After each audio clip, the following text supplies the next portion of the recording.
के गुजर जाती, लेकिन अगर अरशद वो ना करता जो इसने कल किया है तो फिर क्या ही होता। I am speechless, we have no words. Arshad Nadeem is the name जो इस वक्त हर पाकिस्तानी की जबान पे है। अरशद नदीम ने वो कर दिया जो कि एक्चुअली किसी ने पहले नहीं किया, और तारीख ऐसी रकम की कि ना सिर्फ पाकिस्तान के लिए लेकिन एक ओलंपिक रिकॉर्ड भी बनाया। जनाब, पाकिस्तान 32 साल बाद कोई भी तमगा जीतने में कामयाब हुआ, गोल्ड मेडल जीतने में 40 साल बाद कामयाब हुआ, और 100 से जायद साल हो गए। ओलंपिक्स गेम्स की तारीख में किसी ने ये रिकॉर्ड नहीं बनाया जो अरशद ने बनाया। हम जो देख रहे थे अपने घरों में, जो कमेंटेटर टीवी पे कमेंट्री कर रहे थे, जो स्टेडियम में तमाशाई थे, किसी की आंखों को यकीन नहीं आ रहा था कि 92.97 मीटर का फासला तय हो गया है अरशद की दूसरी थ्रो में। एक्चुअली जो कंपेटिटर्स थे बाकी, वो भी एक खामोशी सी तारी होगी थी, क्योंकि ये बड़ा एक आया हो गई थी बात कि ये जो मार्जिन दिया है, जो अरशद ने मुकाबले में जो फिगर्स दिए हैं, इसको कोई बीट नहीं कर सकता। और अगर देख रहे हो, मेरा ख्याल है कि कोई ऐसा पाकिस्तानी नहीं था जो कि कल रात को अपने टेलीविजन स्क्रीन के साथ चिपका ना हो, क्योंकि इतनी उम्मीदें थी। और फिर जो अरशद का एक काम था, एक कंपोजर था, जिस तरह वो आए और जिस तरह आए और छा गए वाली बात उन्होंने की till the very last attempt. आपको पता है ना कि 6 अटेम्प्ट्स होती हैं और लास्ट में भी 90+ उन्होंने किया। एक दफा दोबारा एक जिसको कहते हैं ना, कोई फ्लूक है, फ्लूक नहीं है, मतलब पहले पे भी वही थे, दूसरे पे भी वही थे और चौथे पे भी फिर वही थे। इट वाज एब्सोल्युटली परफेक्ट, जैसे कि समझें कि सारे सितारे जो हैं वो अलाइन कर जाएं साथ।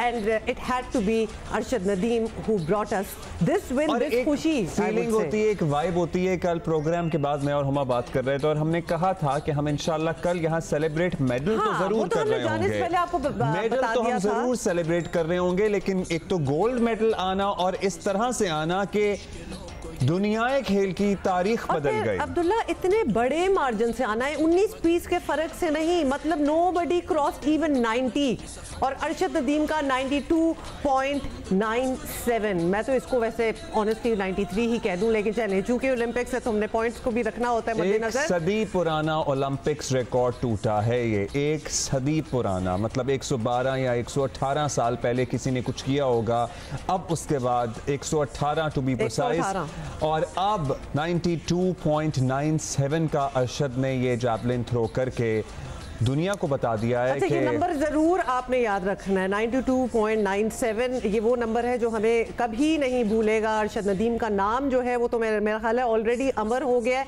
ट्रैक एंड फील्ड में पाकिस्तान का। In fact do you know Abdullah, track and field में इस रीजन का पहला गोल्ड मेडल है। और आपको पता है ट्रैक एंड फील्ड में हमारे रीजन से पाकिस्तान तो चले, अब इंडिया, बांग्लादेश, जिसका भी नाम ले लें, ट्रैक एंड फील्ड में नहीं किया किसी ने। खेल को देखते हैं, जिनकी खेलों पे गहरी निगाह होती है, इस खेल में, ट्रैक एंड फील्ड में, एथलेटिक्स में कहते हैं जेनेटिक्स भी बड़ा अहम किरदार अदा करते हैं। ट्रैक वाले जो गेम होते हैं उसमें अफ्रीकन नेशंस बहुत आगे होती हैं।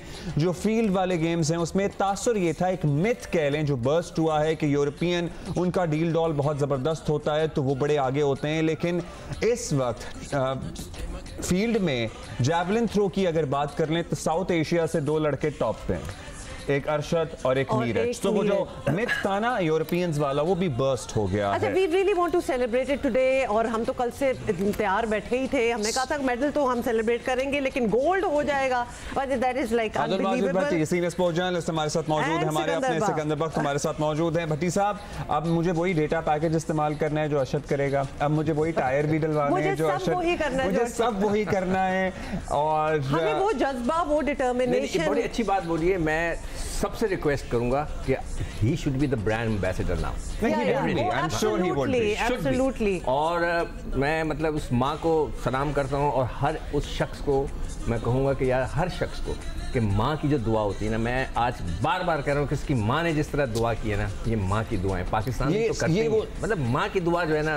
हमारे साथ सरफराज अहमद मौजूद हैं, साबिक कप्तान हैं, चैंपियंस ट्रॉफी विनर हैं। जब ये जीत के आए थे तो हमारी खुशी का कोई ठिकाना नहीं था, और ऐसी ही एक खुशी हमें कल अरशद नदीम ने दी है। सरफराज साहब, मतलब इतने सालों, दहाइयों बाद हमें ओलंपिक्स में गोल्ड मेडल मिला है। आप भी टीवी स्क्रीन के सामने मौजूद थे कल जब ये खेल हो रहा था? जी बिल्कुल, पहले तो आपके सारे पैनल को अस्सलाम वालेकुम। वालेकुम सलाम। और जी बिल्कुल, हम लोग बिल्कुल सब साथ बैठे हुए थे, हमारी यहाँ शाहीन की टीम यहाँ पे बैठी हुई थी। तो पहली जो उनकी थ्रो थी वो हमें देखने का मौका नहीं मिला, क्योंकि कुछ टाइम पे वो 200 मीटर की रेस आ गई, तो हमें पता नहीं चला। तो हम जब उनकी वो रेस देख रहे थे बैठ के, तो वो पहली ही जो उन्होंने अपना थ्रो की है, उसी में ही अल्लाह ताला ने उनको 92.97 जो है वो जब वो लगाई, तो उसके बाद जब सारी हो रही चीज के बीच में, तो हम सब बैठ के ये बातें कर रहे थे, भाई ऐसा लगता है कि अल्लाह ताला ने जो है ना, वो जो एक मौजूदा था ना, जो उनके माँ बाप की दुआएं हैं और जो उनकी मेहनत थी, वो जो उन्होंने पहली थ्रो में अल्लाह ताला ने जो है ना उनको वो जीत दिला दी थी। और जिस तरीके से आई थिंक उन्होंने पाकिस्तान को खुशी दी है, इससे बहुत बड़ी खुशी की स्पोर्ट्स में अभी तक में जो है ना वो मिली नहीं है। तो आई थिंक बहुत बड़ी अचीवमेंट है उनके लिए, उनकी फैमिली के लिए और पाकिस्तान के लिए बहुत एजाज की बात है। सरफराज भाई, ये भी बताइएगा कि हम बहुत से स्पोर्ट्स की बात करते हैं, हम ये भी बातें करते हैं कि वो पेट्रनेज हमें नहीं मिलती, वो मदद हमें नहीं मिलती, वो ट्रेनिंग हमें नहीं मिलती, लेकिन अरशद ने तो ये लिटरली करके दिखा दिया कि जज्बा और अनथक मेहनत, अपनी फुल कमिटमेंट से इंसान कितना आगे जा सकता है, ये एक शख्स ने पूरी कौम को दिखा दिया। देखिए बिल्कुल बिल्कुल बिल्कुल आपकी बात बिल्कुल सही है, कोई इनको सपोर्ट नहीं थी। ऑब्वियसली अभी रिसेंटली प्राइम मिनिस्टर साहब ने उनको बुलाया था, लेकिन उसके अलावा जो है ऐसा कोई ऐसी सपोर्ट नहीं है, कोई ऐसे हाई फाई ट्रेनर जो है वो उनके साथ नहीं है। वो उनकी अपनी इंडिविजुअल अपनी मेहनत है, जो कि हम लोगों ने गाय बगाए टीवी पे देखी। तो आई थिंक ये बहुत बड़ी अचीवमेंट है और बहुत ज्यादा हार्ड वर्क है, और ये हमारी आने वाली नई जनरेशन के लिए एक मिसाल है। अरशद नदीम ने एक मिसाल कायम कर दी है और बच्चों को बताया है कि हार्ड वर्क से आप बहुत कुछ हासिल कर सकते हैं। तो आई थिंक बहुत बड़ी अचीवमेंट है पाकिस्तान के लिए, और एथलीट में पहला गोल्ड मेडल आना पूरी हमारी 70 साल हिस्ट्री में, आई थिंक ये बहुत बड़ी अचीवमेंट है। सर्टनली। और आपको लगता है कि इनको देख के बहुत सारे बच्चे इंस्पायर होंगे, क्योंकि आप जैसे क्रिकेटर्स से तो बच्चे इंस्पायर होते ही हैं, बचपन से खेलने की कोशिश करते हैं, लेकिन हमारे स्कूल कॉलेजेस में अगर और ज़्यादा एथलेटिक्स पे तवज्जो दी जाए तो बहुत सारे अरशद नदीम निकल सकते हैं। बिल्कुल बिल्कुल अब्दुल्ला भाई, बिल्कुल बिल्कुल ऐसा होना चाहिए। और आई थिंक ये हमारे नई जनरेशन के लिए एक मिसाल है और एक रोल मॉडल है, और बच्चों को इनको फॉलो करना चाहिए, क्योंकि कोई इनके पास ऐसी सपोर्ट नहीं थी कि जाके ये ओलंपिक्स में जाके इस तरीके से मेडल लेके आए। तो आई थिंक ये बिल्कुल रोल मॉडल है हमारे आने वाले बच्चों के लिए, और नए बच्चों को इनको जरूर फॉलो करना चाहिए और इनसे बहुत कुछ सीखना चाहिए। बहुत शुक्रिया आपका सरफराज। फिल्म एज वेल, कल जो मनाजिर थे ना उनके घर के, उनके गाँव के, जिसमें वो 100-50 लोग बैठे हुए हैं, एक छोटा सा टीवी लगा हुआ है। थोड़ा सा हम बैकग्राउंड इसमें जरूर जाना चाहते हैं भट्टी साहब। मतलब क्रिकेट चले, फुटबॉल ऑल्सो, हॉकी ऑल्सो, इसके अलावा स्पोर्ट्स में इतना बड़ा नाम बनाना कोई सोचता नहीं है। मतलब ये मियाँ चुन्नू से एक लड़का उठता है और कहता है कि मैं जेवलिन थ्रो करूंगा और मैं ओलंपिक्स में गोल्ड लूंगा। ये सोच ये कहाँ से आती है? क्या आपको लगता है? वो अंग्रेजी में कहते हैं ना कि ड्रीम कम ट्रू, तो मतलब ये ख्वाब नजर आता है कि अभी हम सबको भी ख्वाब ही लग रहा है। बिल्कुल, के मियाँ चुन्नू के चक नंबर 15-101, मतलब वहाँ से एक ऐसा सुपरस्टार निकला जिसने पाकिस्तानी कौम को वो खुशियाँ दे दी जो हम पिछले कई सालों से अपनी क्रिकेट टीम से तवक्को कर रहे थे। और अब्दुल्ला और हुमा, मुझे जो सबसे ज़्यादा खुशी हुई कि हमारी कौम तो इसको सेलिब्रेट कर रही है। इंडिया से हमारे जितने दोस्तों ने हमें मैसेजेस भेजे हैं, वो देखें, खेल पॉलिटिक्स अपनी जगह, लेकिन खेल जो है ना वो कौमों को जोड़ता है। तो इंडिया के हमारे बहुत सारे जर्नलिस्ट दोस्त, हालांकि नीरज चोपड़ा लोग कह रहे थे कि फेवरेट है, लेकिन कुछ अरसे पहले आपको याद होगा कि जेवलिन भी नहीं थी, अरशद नदीम शिकायत कर रहे थे। नीरज चोपड़ा से भी बिल्कुल उन्होंने, अच्छा सामने हम चूंकि देखेंगे तो सुहेल इमरान भी हमें लाहौर से नजर आ रहे हैं। सो ये जैवलिन वाला किस्सा ना बहुत डिस्कस हो रहा है। एक्चुअली भट्टी साहब, आपसे इस पे हमें जरा तफसील दें कि क्या ये वाकई स्ट्रगल कर रहे थे? हालांकि ही इज कॉमनवेल्थ में जीत चुके थे, पूरी दुनिया इनके, पाकिस्तान पूरा इनके, पूरा पाकिस्तान इनके नाम से वाकिफ था। He was already a household name, मतलब अचानक से तो नहीं आए। Why was he still struggling to buy a javelin? Sponsor भी कुछ थे, एक टीम भी इन्हें मैनेज करती है। ये पुरानी बात है वैसे, ये अभी की बात है, ये अभी की बात है। प्राइम मिनिस्टर शहबाज शरीफ साहब, पंजाब गवर्नमेंट, वो लोग इन्वॉल्व हुए, जेवलिन का उन्होंने इंतजाम किया। देखें, ये बड़ा अनफॉर्चुनेट है कि नीरज चोपड़ा साल के मेरे ख्याल 11 महीने यूरोप अमेरिका में ट्रेनिंग कर रहा है, मुल्क से बाहर होता है। अरशद नदीम को चंद हफ्तों के लिए अभी साउथ अफ्रीका भेजा गया, लेकिन मेरे ख्याल जेवलिन की कहानी अगर सोहेल इमरान से पूछें तो सोहेल इसको डायरेक्ट कवर करते हैं। सोहेल मुबारक हो आपको भी बहुत बहुत। आज हमारा दिल चाह रहा है बस हम इसी पे बात करें बिकॉज दिस इज फिनोमिनल। ये कोई भूलने वाला नहीं है ये जीत। ये जरा कहानी तो बताएं, ये जेवलिन वाली क्या है? जी भाई, कहानी एक नहीं है, बेशुमार कहानी है। क्योंकि मैं दावा कर सकता हूं कि मैं पिछले 6 सालों से, जब से वो लाहौर आए और लाहौर आकर उन्होंने पंजाब स्टेडियम में ट्रेनिंग शुरू की टोक्यो ओलंपिक्स के लिए, फिर 1 साल के लिए टोक्यो ओलंपिक्स जो है वो चले जाते हैं आगे, और 2021 में हुआ तो मैंने तो उनको जंग आलूद जो इक्विपमेंट था उसके साथ ट्रेनिंग करते हुए देखा। नेशनल कोचिंग सेंटर जो दावा किया जाता है कि पाकिस्तान का एक बहुत बड़ा सेंटर है और पाकिस्तान स्पोर्ट्स बोर्ड उसको ओन करता है, वहां पर मैंने उसको जंग आलूद जो इक्विपमेंट था, जो ट्रेनिंग का इक्विपमेंट था, जिसमें वेट ट्रेनिंग थी, जिसमें उनका जेवलिन था, उसके साथ ट्रेनिंग करते हुए देखा है। और उसके बाद जिस आप बात जेवलिन की कर रहे हैं तो जेवलिन डेफिनेटली उनके पास थी, लेकिन आपको पता है कि जदीद तरीन उसमें इनोवेशंस होती चली जाती हैं, जदीद आती जाती हैं, और उनके पास जो आज से 6-8 महीने तक, जी हाँ 6 से 8 महीने पहले तक उनके पास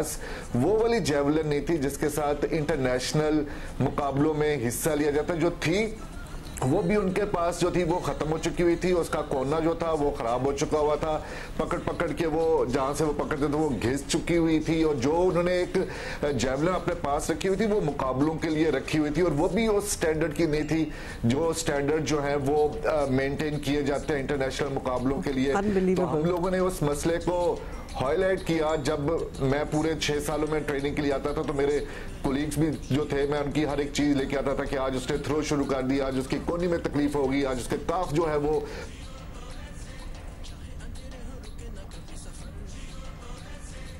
अच्छा, आपकी आवाज पूरी नहीं आई, लेकिन स्टोरी कमाल की थी कि कहां से बात शुरू हुई और अब देखेंगे कहां तक पहुंची है। मैंने की ना उसमें आपका भी एक किरदार होगा सोहेल। अच्छा जी, हमने जियो न्यूज ने एक एक्सक्लूसिव छोटी सी गुफ्तगू की थी, वो भी हम आपको सुनाएंगे, लेकिन आपके पास हम आपको अभी बता दें कि वजीर आजम मोहम्मद शहबाज शरीफ भी ये जैवलिन थ्रो का जो मुकाबला है ये बराह रास्त देखते रहे रात को। क्यों नहीं देख रहे होंगे भाई, हर पाकिस्तानी देख रहा था। ये बराह रास्त देखा। वजीर आजम ने अरशद नदीम की शानदार कामयाबी और जैवलिन थ्रो पर नया ओलंपिक्स रिकॉर्ड कायम करने पर पाकिस्तान जिंदाबाद का नारा भी लगाया, और ये हैं विजुअल्स उस वक्त के जब वजीर आजम शहबाज शरीफ ये मुकाबला देख रहे थे। आई एम श्योर खुशी, किसी भी पाकिस्तानी की खुशी का कोई ठिकाना नहीं था। जो देख रहे होंगे वजीर आजम को भी कि उन्होंने भी रात को उसी तरह देखा जिस तरह हम सारे बैठे हुए देख रहे थे, because it was really late in the night, it was after 11:30, 12 बज चुके थे, लेकिन जज्बा ऐसा था पाकिस्तानियों का कि जागे हुए थे सारे, और अरशद नदीम की गोल्ड देखने के लिए।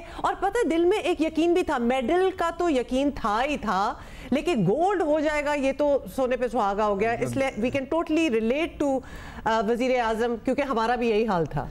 और एक्चुअली अरशद खुद जब इनसे मिले थे और इन्होंने बताया था कि 2012 में जब वजीर आला पंजाब थे शहबाज शरीफ, तो इन्होंने यूथ गेम्स कराए थे और उसमें it was Arshads debut in 2012। सो वो हम कहानी भी सुनेंगे भट्टी साहब से भी, दीगर लोगों से भी। अरशद ने जियो न्यूज़ से खुसूसी गुफ्तगू की तो हमने सोचा कि हम आपसे क्यों ना शेयर करें दोबारा। इसमें मेरे कोच की सलमान इकबाल भट्ट साहब की और डॉक्टर अलीशेर बाजवा साहब की बड़ी मेहनत है, तो आज अल्लाह ताला ने हमें जो है ना वो मेडल से नवाजा है और पूरे पाकिस्तानी कौम की दुआएं। इससे ज़्यादा भी आप जा सकते हैं आज, बिल्कुल इंशाल्लाह। आज हो सकती थी थ्रो, बाई चांस अल्लाह ताला ने जो लिखा था किस्मत में वो आज अल्लाह ताला ने दिया है, और इंशाल्लाह नेक्स्ट मेहनत करूँगा और आगे मुझे उम्मीद है कि हम इंशाल्लाह इससे और भी बहुत बेहतर सेलिब्रेट किस तरह करेंगे। आज बिल्कुल हमारा ये महीना 14 अगस्त का है, 14 अगस्त को पाकिस्तान आज़ाद हुआ था, तो इंशाल्लाह हम ये मेडल के साथ जो है ना 14 अगस्त मनाएंगे। He speaks well, he plays well, इसको हम प्ले ही कहेंगे, मतलब he is an amazing role model। Sikandar, Sarfaraz से बात कर रहे थे ना आप बड़े आपदीदा से लगे। नहीं आपदीदा नहीं, मैं हैरान हूँ। ये स्टोरी तो मुझे पता ही नहीं थी कि जो भी सोहेल इमरान ने इन्होंने बताई है कि उसके बाद जेवलिन थ्रो नहीं, महीने पहले की बात है। हमारे वाले जो हैं वो डेटा एक्सपर्ट पर डिपेंड करते हैं। मैं तो अभी सरफराज से जब बात कर रहे थे मैं हंस रहा था, मैं लिख रहा था कि उनके पास कोई डेटा एक्सपर्ट भी नहीं था। मैं एक पीसीबी को मैसेज देना चाहता हूं कि देखें, आप कह रहे थे ना, मैंने अंडर 19 के लड़कों की बात की फास्ट बॉल की, उन्होंने कहा हम इंग्लैंड भिजवाएंगे, उन्हें मशीनों में से गुजारें, उनको पता नहीं बायोमेट्रिक कराएंगे, ये कहें, किसी को नहीं है। नेचुरल प्लेयर, जो नेचुरल प्लेयर होता है ये नेचुरल प्लेयर है। आप नेचुरल प्लेयर पे जाएं, शोएब अख्तर का कोई ऐसी चीज़ नहीं भी, वसीम अकरम, वक्कार यूनुस, आप खुदा के वास्ते इन पे पैसे ज़ाया ना करें, नेचुरल लड़के निकालें, he is a natural player. इसका रन अप देखें ना आप, कोई बहुत कैजुअली आता है नीरज ऑन द कॉन्ट्री, उसके पास ग्राउंड नहीं है, उसने एक रिक्वेस्ट की है, मुझे अच्छी तरह याद है 1984 का जब वो गोल्ड मेडल जीते थे हॉकी का, तो हर एक को एक प्लॉट दिया गया था सारे प्लेयरों को, इसलिए कि मेरी रिश्तेदारी है हसन सरदार से, ठीक है, तो उसने हमें सब बताया था कि क्या क्या उसको मिला।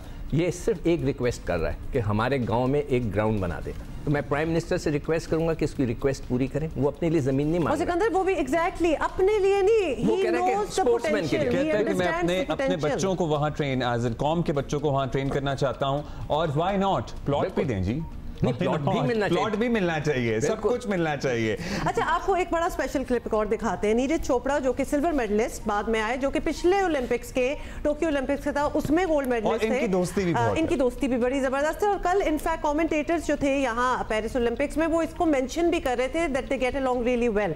हमारे लड़का वो सारा वो भी मेहनत करता है, मतलब सहाफी इनसे पूछ रहा था कि वो गोल्ड ले गए हैं और नीरज ने सिल्वर मेडल हासिल किया है, तो उन्होंने कहा वो भी हमारा ही लड़का है। लेकिन टू नीरज क्रेडिट, आपको पता है ना कि सिर्फ एक उनकी थी 6 अटेम्प्ट्स में से एक सक्सेसफुल अटेम्प्ट थी, उसमें भी वो सिल्वर ले गए, बाकी 5 उनमें उनकी सक्सेसफुल नहीं थी। एक बात बताऊं, जब इस तरह कोई कंपेटिटर ये थ्रो कर देना तो बाकियों के हाथ पैर फूल ही जाते हैं। वो फूल गए थे, वो अगर फूल आप जाते देख हैं, रहे because you know 90 is also heard of, ठीक है जी 90 हो गया, सभी ने 90 से प्लस किया भाई, लेकिन 92.97 इज अनबिलीवेबल। कल तो कोई 90 तक भी ना पहुंच पाया ना, आपको पता है कि मैक्सिमम भी 88 और इस किस्म के चल रहे थे, लेकिन 92 तक बोला ना 118 साल जी, ये बहुत बड़ा टाइम है, 118 साल के बाद एक पूरी सदी। अच्छा, एक चीज मैं बोलना चाहूंगा कि हमारे एक बहुत बड़े बॉलर गुजरे, भट्टी साहब भी जानते, जेफ थॉम्सन, वो जेवलिन थ्रोअर थे, उनका मैंने तस्वीर भी भेजी, उनके जो बॉलिंग एक्शन है वो बिल्कुल वैसे ही है जैसे वो जेवलिन थ्रो नहीं करते हैं। आप लोगों ने शायद पता नहीं देखा हो, उनको नहीं देखा, दुनिया का फास्टेस्ट और खतरनाक तरीन बॉलर था वो,